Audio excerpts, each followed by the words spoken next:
So, today talking about having a look at, some reverse engineering and the emulation of MMO servers, online games. Uh, I'm no expert. Just gonna put that out there, but I've done some. So let's just start with like, who am I kind of thing. My name is Josh. People have been calling me Joshua recently because that's my full name. When I write my name, I type Joshua. I prefer to be called Josh. Doesn't matter, right? I just, thought I'd get that out there. I go by Josh Sora online, so that's a mix between my name and a character from my favorite game, Kingdom Hearts. But yeah, I've worked on TTR, TTI, and now I'm working on Free Roams. I didn't code TTR. I had the code, but I was a modeler. I was a bad modeler at the time. Quite shocked I got on the team, to be honest. I used really bad software. My models were way too high poly. What they were. Topology was awful. I'm a lot better now. A lot better. And I still work on Toontown. Recently more modeling than developing because I've been working on Free Realms, but I'm still there. And now working on Free Realms. And Free Realms only came about because Mark and Kevin, our server admin, and Mark, community manager, and my friend, both my friends, Kevin approached me, Andrew approached Kevin, and he was like, hey, do you want to take a look at this? And I'd taken a look at it before, but I'd never actually tried. And then I was messing around, and, I managed to get the client open, only because one of the log files actually contained the command line you needed to launch the game. So that was luck. But once we got that done, it was possible, because we thought the client wouldn't open. So once we'd figured it out, we could do something, and that's when an incident happened, but I'll talk about that later. Someone asked if I was 15 or 16. I'm basically 16. Right, I'm close. So I say 16 on my Patreon. I am 15. But, I thought I'd just put 16, to be honest. Well, just a legal note. I don't own Free Realms. I don't own Toontown. These guys own their respective entities. Sony Online Entertainment doesn't exist anymore. It's kind of just been named to Daybreak, which is why I put Daybreak there. And belongs to someone else. Doesn't belong to Sony anymore. Disney Interactive. I tried to look at the Disney Online logo, but I couldn't find it. Disney Interactive did own Toontown, but I'm pretty sure it was under Disney Online. But Disney Online doesn't exist anymore. It's all under Disney Interactive, I'm pretty sure. So I put that. Just collectively Disney, say that. Alright, so what are we actually going to be talking about? Yeah, so first a little couple slides on how online worlds actually function and why private servers and stuff are a thing, and why you can't go and play Free Realms or Toontown now because the servers aren't actually there, how reliant they are on the server software, things like that.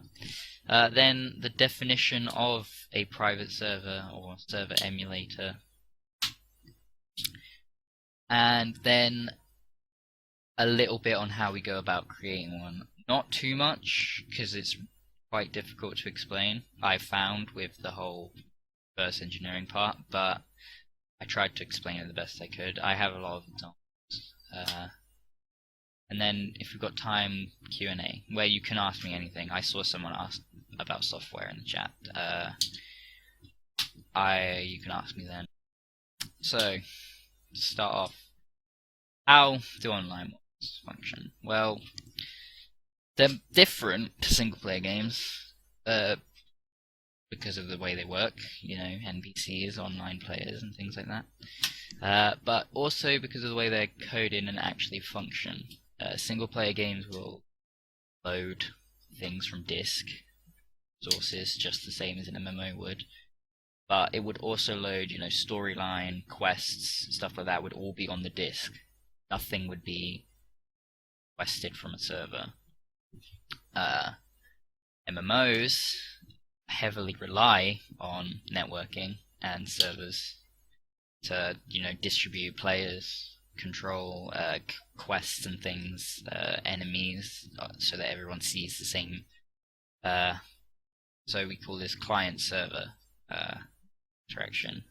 You have clients, virtual players are clients, and the server is the big know-it-all situation.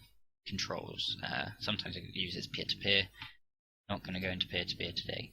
I know Call of Duty uses peer-to-peer. Battlefield uses peer-to-peer. So, first thing, authentication and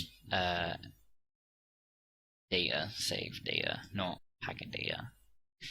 But so yeah, the internet is a big thing, but online apps like banks, games, websites are always at risk of someone attacking them. Someone malicious can write code to deliberately attack you.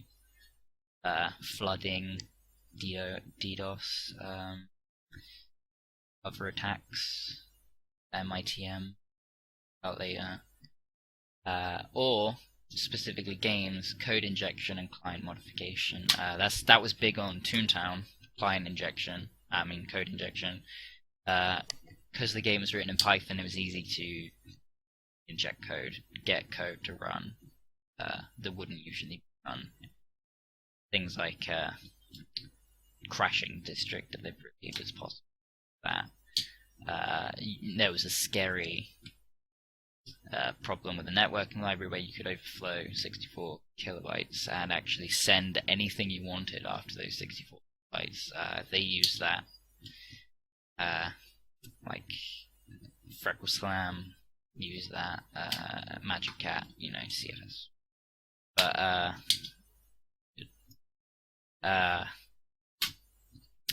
yeah, so that's a problem. Also, hacking and cheating and things. We don't save to the disk like you do. You have saved data on your hard drive and things like that. No, with an MMO, it's all in a server somewhere, a database. You can't go in your files and cheat, which is why we don't have any examples of character data, and we're actually trying to find it, because I know what I'm looking at. I'm looking at character data. It's just, what does it mean? I've found a couple definitions for decompilation and things, but I can't. That's what we're going to be doing later. So, in an online environment, you're required to authenticate yourself. You have to log in. You have to do a hello phase. I know Astron has a client hello and client hello response, which is kind of like a I am up to date and I am the game I am talking about. And you're not malicious, it'll log you in and create your avatar. Here's a example specific to free realms. This is actual message types and packets, numbers, opcodes.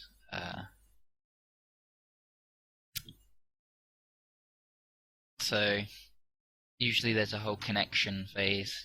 You're telling each other you're using the same protocol, usually 1 and 2. Astron is 1 and 2, client hello response. I called them in libSOE session request and session response. I think it's reply now, actually. And it just checks whether the client is saying, is who it's saying it is. I'm not trying to connect to Battlefield with Call of Duty's client, or Toontown, Free Realms client. They're not going to talk the same. That's that. It also establishes some kind of trust. And then authentication. We can't just say, I am this guy, log me in. We actually have to prove we are who we're saying we are. We usually use username, password, or tokens, which is something requested from the server after logging in. Get a token. And then we also have to make sure we're up to date, you know. So we send the client version, the server can go, you're out of date. Send us back a false reply, which is what is next. The login reply is just one value saying 1, you've logged in, or 0, you failed to log in, you failed to authenticate. We're not pushing you to the world server. Bad, go away. If the login is successful, it will send your environment, the zone info, and then character data. I didn't put character data because I don't know the definition of it. I know the opcode, I just don't know how it works. But yeah. And now a little bit on interest management, where I talk about how you see each other. So interest management is you know, talking about like, I'm interested in this, but not this. You can read how it is. So if an event happened on the other side of the map, I don't want to be told that that event happened unless it's something like a global message saying there is an event here, like a whisper, something like from Toontown. So you have and split virtual worlds into smaller zones. Now, that in an open world game, that's usually radius zones, so you'd have split areas and they overlap in circles, and then you're in those zones. In Toontown, it was playgrounds for zones. Streets had viz groups, which was like multiple pieces, and pieces would fade in as you got to that zone. You would be in multiple zones when you're in the street. And you'll only ever receive updates and events for things that occur in the zones you're interested in. So in the diagram you see that, you know, client number 2, this one here, wouldn't be interested in anything happening in zone 2. Zone 1 would only get messages talking to each other, and zone 2 would only get messages talking to each other. So, and then an internal zone is all the server pieces can talk to.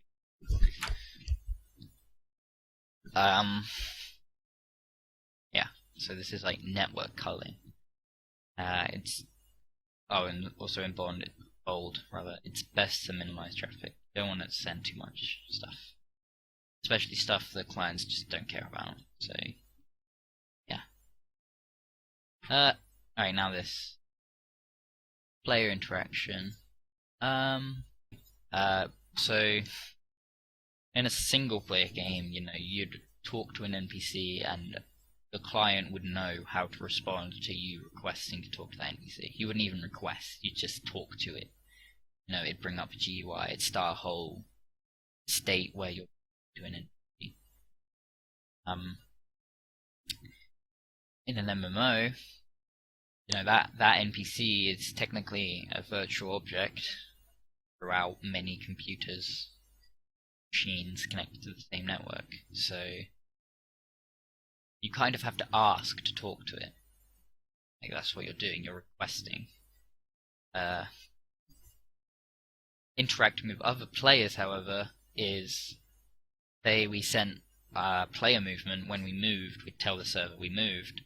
The server would tell everyone interested in our movement, people in the same zone as us, that we just moved, and then we'd move on their side. The computer on the right that's not connected to our player movement is connected to the server, but he's not interested in the fact that I just moved, which I didn't put an arrow. He doesn't need to know that I just moved. He's off somewhere else. He's in Donald Stock and I'm in Toontown Central, you know. So, yeah, when you interact with virtual object or NPC, you are requesting to talk to it, and the server will send back a response telling you, you know, what you're talking about, or if you even got accepted for NPC or something, or shop, you know, all the items he's selling and things, which is this shop scenario. You know, we'd ask to interact with which NPC we're trying to interact. You know, that's like, maybe that could be security. So, you know, which one. So if you're talking to an NPC and he's across the map, you're not even interested, why are you sending it? You probably kick the client because you can't even interact, you just faked a message or something went wrong.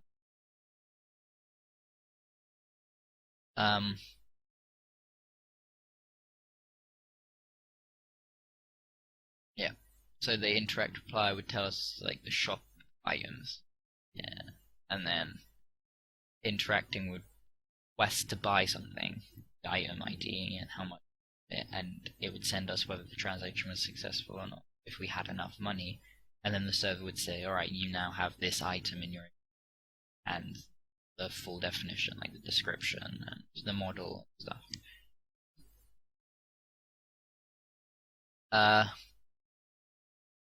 A little bit on security. Never trust a client. I say never. You can trust them sometimes. Don't trust them to send you things that they could spoof, I guess. Like movement. Double check that. I would double check anyway. You know, if they teleport across the map, how the hell did that happen?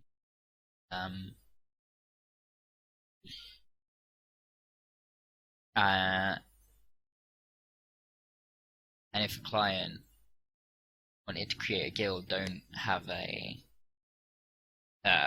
update to actually generate the guild, have it a request to make the guild, and the server would say, alright, does he have enough money, does he, you know. Never give the client access to the actual creation of this stuff.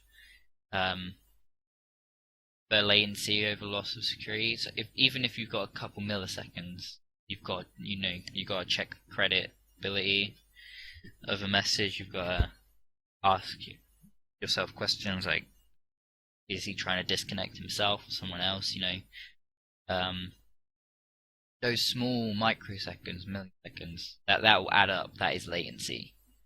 But you'd rather be secure than not. So you kind of had to live with the fact that latency is a thing that exists. Only encrypt sensitive data. Added latency if you do encrypt everything. Access levels and permissions. You know, don't let a player run commands that would destroy the system. Don't let moderators send messages to everyone. You know, they could abuse that. Web interfaces, so we can control the game server from the web. You have to be on box to do it. Log everything, literally everything. If you don't log everything and something bad happened, you have no recollection of how it happened and things like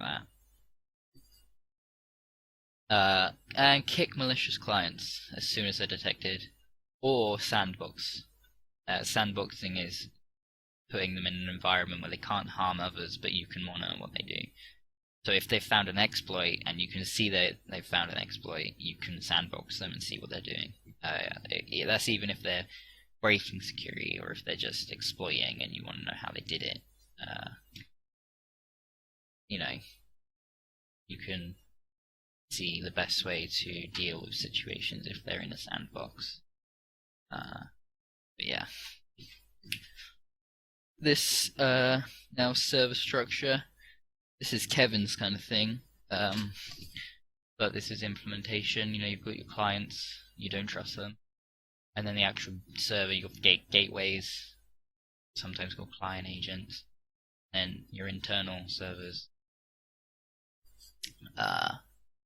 These gateways, there's more than one of them because if you had one and all these clients were connected to one, that gateway is going to get overloaded. You know, there's so many things happening on that gateway.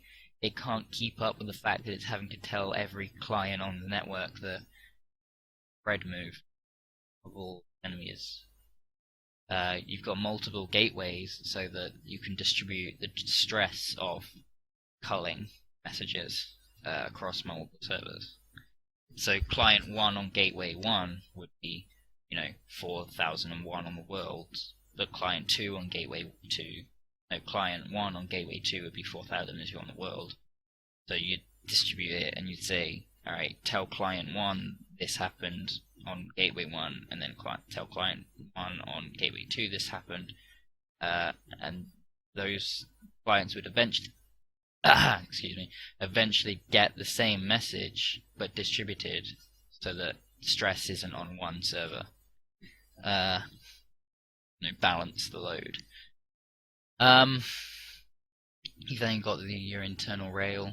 All the internal servers can talk to each other except the databases. They are accessed primarily from servers. You don't want the gateway to be able to access the database because that could be a security flaw. And then you have your web server outside of the whole, game server part, but it's still there, and that would be out. I could show you actually the patcher in a minute. Security would mostly be implemented on the gateways.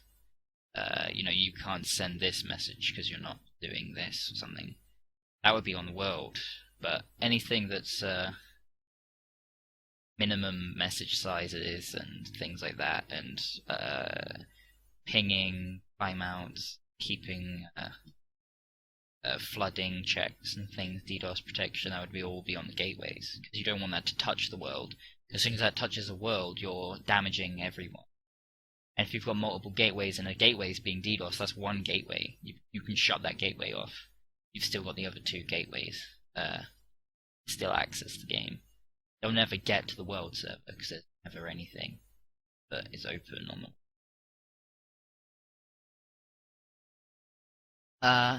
So why do we need servers for single player games? How does it compare and things? You don't need a server. Single player games don't need a server. MMOs do. One reason why private servers exist: if a game gets shut down by their company, the only way you can ever play that game again is if someone comes along and emulates the server. Single player games don't allow you to interact with NPCs. Player games have everything on disk unless they're updated. So, item definitions, inventory, and things. That's all database MMO need to ask you. Yeah. If you're still interested in the very low level stuff, I'd take a look at Astron and the one I wrote, Libus. Also, there's a link there to Disney's building Disney's server structure, MMO 101. That's a really good lecture, PowerPoint thing. Checking out. That is actually really good. So now, actually going to get into the private server stuff, the interesting stuff. What is a server emulator? Why is this all a thing? They're the same thing, emulator and private server, and it's basically an attempt to clone how an online world server worked. So the server emulator might say hello, and it would send a reply, and that would be mimicked by the original. The other way around. The clone would mimic the original. So they'd send the same stuff, just, mimicked. But how do we go about making one? How do we know what to send? How do we work that stuff out? Well, 3 special steps. That's all you need. Those steps can take years, months, though. Years and months, a long time. Specifically, step 2 and 3 take long. If you can't get step 1, you're screwed. You can't do anything if you don't have the resources to make it. Root ROMs was almost lost to dust because we couldn't find any packet logs, because I didn't reverse engineer it. I didn't. But someone did, Alex Mayhem, and he gave us the logs. That was lucky on our part. And if you can't get packet logs, then you can try decompilation, but generally not the best approach.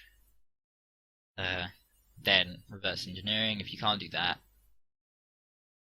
got the resources, you can give it to someone else. Maybe they're more capable figuring it out. Just take a break, just reverse engineer is time consuming, and you have to that. And then actually writing the code, the actual server and the environment that the server runs on. So you write it in that order. First, we need something to run and trial the attempts. If we don't have clients, we can't exactly run a server. We don't have anything to test our server with. We could be sending things and know what it was doing. We had no server client to test it with. So the first step is generally trying to get the old client to connect to something different. So that's the first thing we did with Free Realms when Kevin got me to check out Andrew's files on TeamView. We tried to change the client config to connect to localhost rather than the old server. If you can't change the config, then you can use Windows hosts file, but that is not a very nice way to do it. Funny story, don't alert the company that owns the thing you're trying to emulate that you are doing it. I did by accident, I think. Basically, I forgot to change the patcher and the bug reporters. They were still connecting to Daybreak. And before I knew it, the patcher was taken down and the bug reporter just wouldn't work. All that stuff was still up for some reason, but I did, kind of tell them I was doing it by doing that. Bad. Don't do that. Don't make my mistakes. Change the patcher. Hey, think about patches before you start trying to implement a game server. Because I did it in the wrong order, and I was worrying about a game server before I had a patcher. And it was too late by the time they took the patcher down because I didn't have it. But luckily, Alex had the patcher as well, so... Alright, next, resources. There's Free Realms uses something called Somium, which is like HTML and CSS, like a web GUI in an app. It uses Flash and ActionScript, so we can actually decompile the UI, which is good. And actually, that is a hook into the client. If we were to find out how to repack those files, we could hook into and load our own DLL, and then tamper with what the client was doing. Haven't tried. Don't know that yet. I'm gonna make a repacker so we can update things, but haven't done it. I'll probably make a man in the middle as well, so we can change text files, INI, XML.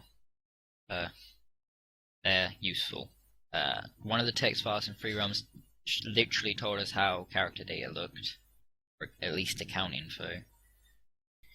Some of them showed us how items were defined, character items, models, the localizer, so we know what IDs to send for certain items and things. Yeah. And then look for client logs. Usually easiest part is usually in a logs folder or just a .log. And detail logs are useful. Free Realms wasn't like that detailed, but it had a net info log, which was kind of useful. It just told us where we were getting generally in progress. We know we're only one step away, which is character data, because the log tells us that it crashes because it didn't get character data. It didn't have anything to load, but it did get the world info and it did get the environment. That's tells us. So it is accepting what we're sending it. Next, decompilation. I'm not really going to talk about it. It's more often not even an option to consider. It's if it's written in if you know for a fact the client was written in a language that you can decompile, then go ahead and try. Toontown and a little bit of Free Realms was decompilable. We had something to work with, but C++ you can get pseudocode from, it sometimes, but generally impossible to retrieve the original code. You can't get and decompile an exe or a DLL that's statically natively compiled. So, yeah, and FreeROMs was natively compiled. It's C++ with Lua. But this step, this method of step 1, is always possible, generally, unless you get banned for opening Wireshark. Cough cough, Black Ops 3. So things like Wireshark are handy. You can log traffic on the network. Use tools like these to intercept, peek into how we're talking with a game server. But to note that the fact that it doesn't tell us how the server reached the point of telling us what it just told us. We have to figure that stuff out. But we know what to send, so that's good. We know exactly what we needed to know. There's only one problem, and that's if the server uses SSL. It's secure. Harder to decrypt. There's a specific method to decrypting it, though, and it's pretty simple once you understand how it works. But it works only if the public key is exposed or changeable. If it's in RAM somewhere, you can change it. So, to decrypt SSL, we'd use man-in-the-middles. The client, instead of directly connecting to the server, would go through a man-in-the-middle first, probably on a local host. And if the certificates are exposed on the client, and we can change them, then we can connect to the man-in-the-middle and decrypt with our private key on the man-in-the-middle what the client was sending. It's also good if you can completely disable SSL, and then you don't even have to worry about SSL. Sometimes you can't disable it. So that would be in the man-in-the-middle. You'd then use the public key and you'd use the public key from the client originally on the man-in-the-middle to talk to the actual server. So you'd have this kind of like bridge where it talked to someone first before it actually got to the server. And then at that point we can log both the client sent data and the server sent data. So now, step 2. I didn't know what to write for most of these slides. It's hard to dumb down, I guess. But through reverse engineering we can work out how it worked and what did what to the client. So decryption and decompression allow us to get the data. Decoding, naming, and implementing allow us to actually figure out what it's doing and then use the knowledge to create something that simulates the environment. So first, decompression and decryption. We already talked about SSL decryption, but there are some other options. The only really thing you can do with decryption and decompression is know what you're looking for. SSL, if you had Wireshark, it would tell you this is encrypted. You can't check what it's looking at. You can't see the payload. If it was Zor encrypted, which FreeROMs was, you could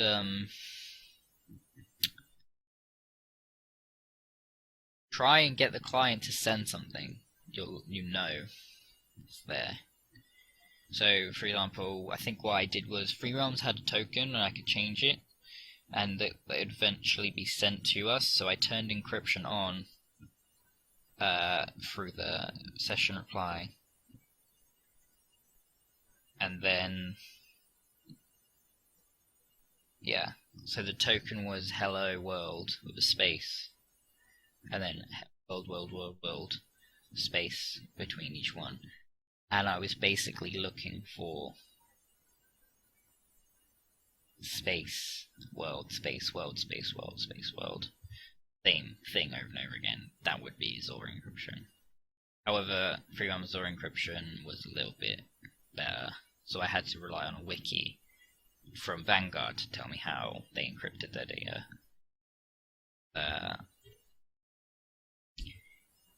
AES encryption, if it was AES encrypted, it would be a tricky task to try and figure out the key.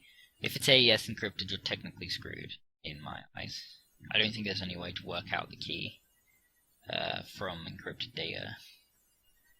Generally, I turned encryption off in the server so far, and I don't think I'm going to turn it on, because the old free ROMs did not turn encryption on. Thing that could be done, but it didn't. It didn't turn encryption on. It's not even in the library right now. Encryption in MMOs is usually SSL suffice for the login, and then everything else, technically, while you're trying to hide, it should be secure. Then with decompression, you have zlib, gzip, lzma. That recognizing those, usually like learn common compression headers. Zlib is 789C. That's how I knew it was zlib. I could just see that. The others I haven't seen, but they usually have headers, so you can see them before the actual data, and then you'll be like, alright, that is a zlib header. It's quite obvious to me that is that kind of compression.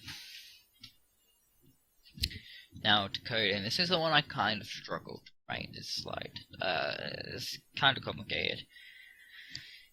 It consists of working out the types of data, looking for patterns, for obvious data, especially things that you can send and the client tells you up straight, so their client versions, names, descriptions, strings. Strings are really useful.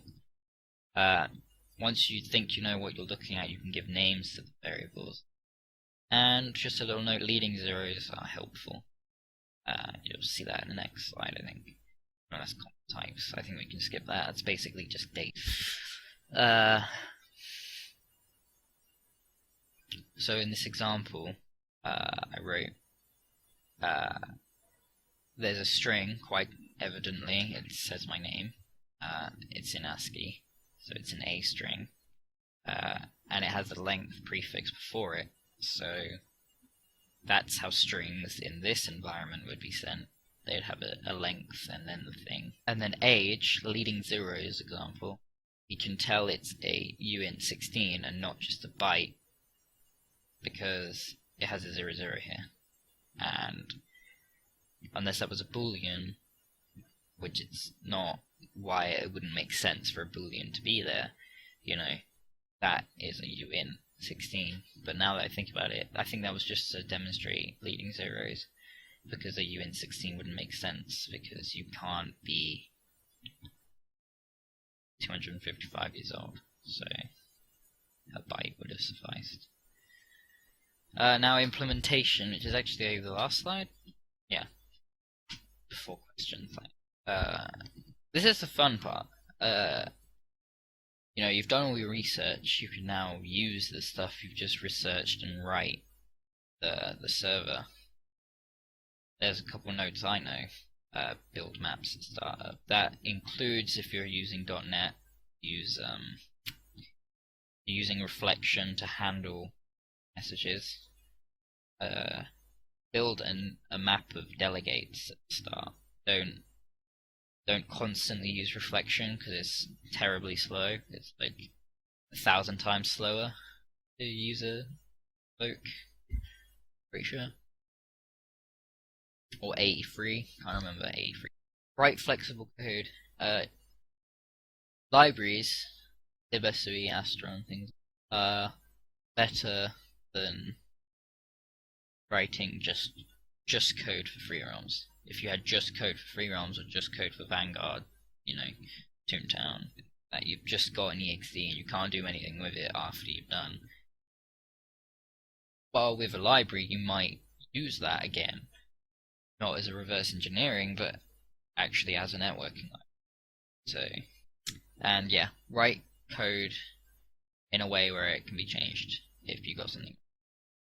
So that's interfaces, like writers and readers don't do byte arrays and things, have a nice interface.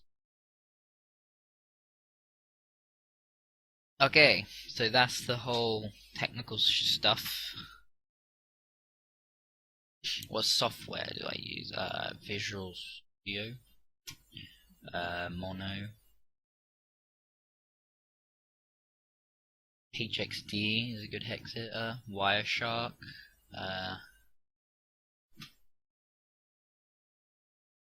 you know, that's basically it. You don't need much else. Resharper, that's good. What servers are we trying to connect to?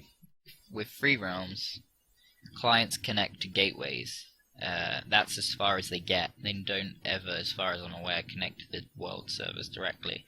I say as far as I'm aware because in other MMOs, World of Warcraft for example, you do connect to the zones. So we are not connecting to anything hosted by Daybreak on Free Realms. It's all our own server code. We have our own emulated gateway, and we don't have a world server yet, but we have like a world part of the gateway where we can just for now write the world code there and then port it over to its own server when we need to. When Free Realms went down at sunset, you were disconnected from the server suite in general, the gateway specifically, because that's what you were connected to. But you would have been killed on the world. Your character would have been destroyed and cleaned up, so it wouldn't have existed. But we're writing the server side, we're not doing the client side. We're not recreating the client. That is another option. You can recreate clients when you're trying to do private server. I think Toontown House tried to recreate the client before using the leak code. I am rewriting the server code, yeah, similar to what the TTR team did. So yeah, the thing with Toontown and TTI, TTR, TTH, TTN, all those servers, we actually had the code. Toontown was decompilable. Early TTI code was basically TTR code. That's well known. Nowadays, I'm not sure if they're too similar. But they all run around Astron and the whole premise of that. Will the Free Realms webpage have anything to do with the current project? Yes. I'll show you that in a minute, actually. So how long will it take? Okay, so generally private servers can take months, they can take years. It depends how much you get done. How much you reverse engineer and how much time you put into it. Also how tricky it is. Some private servers are a little bit trickier than others. How will it be played? Free Realms will be launched.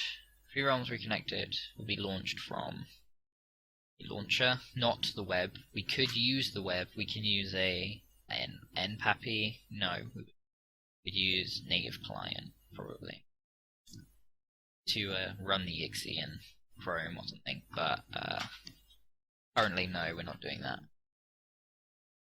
So for now, plan is to have a launcher that will connect to the website, get updates, and then launch. Not a website.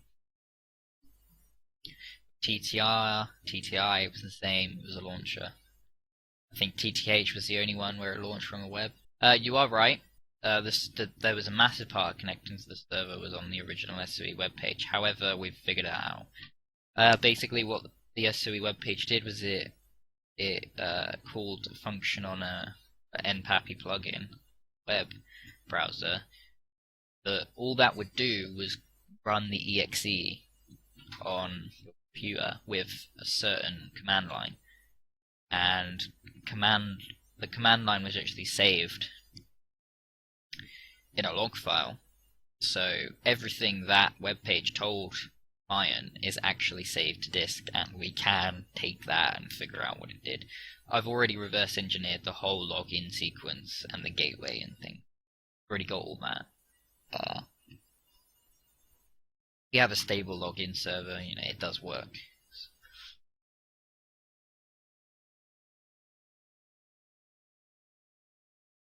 Yeah, we're making free roams reconnected from the original client.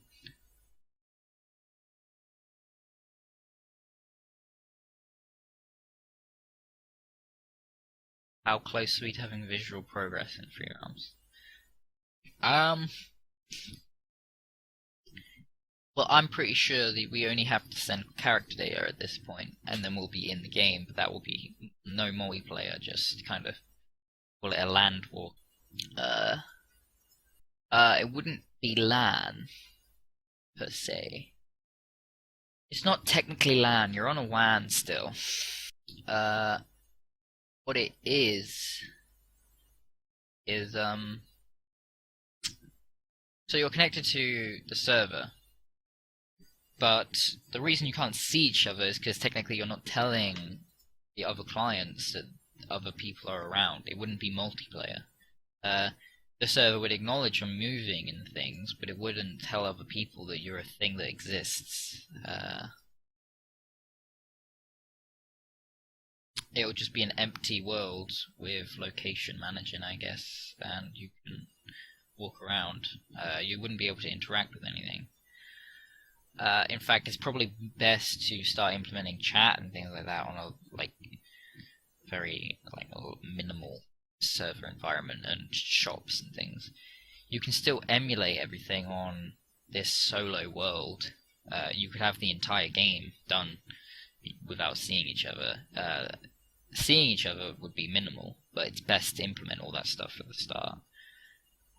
It usually involves a list of players already in your zone, and then updating their position when you get those messages, like in the other slide. Implement character checks, yeah, character data, loading characters, spawning characters, and things. How much will it cost? It depends. Probably $100, $200. Game servers are cheaper nowadays, but you still need that power to handle MMO size traffic. Yeah, okay, so if there was a world chat system and the chat was easily implemented, if you talked in the chat, and I'd implemented world chat, and you talked, and I'd implemented that stuff, you would all be able to see the chat message. So yeah, that's a good way of describing it. Chat would be there. The whole ghost players thing, yeah, so you wouldn't see other players because I'm not handling the fact that that is a thing that exists, He just moved, blah blah blah, he interacted with this, so and so, I'm not doing that. But any request response kind of situation with NPCs and shops and things, I can handle all of those just from a single no other players solo world. Do you plan on that being funded? Yes. The servers will be Kevin plus Patreon. Not all of the Patreon money will go towards the server because software is expensive. That's for other projects, by the way. Server, no software. Because all the software used in free roams is free, pretty much, apart from ReSharper. But I'll probably use a bit of the money towards Apple licenses, Unity licenses, things for.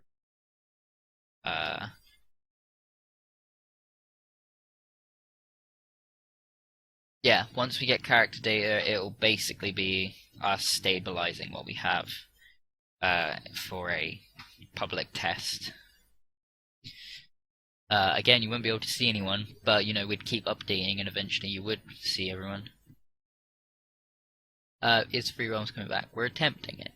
It's not magic though yet. I think I'll move on now. If there's any questions, while I am doing this demonstration, I'll answer them. But finally, moved 3 realms.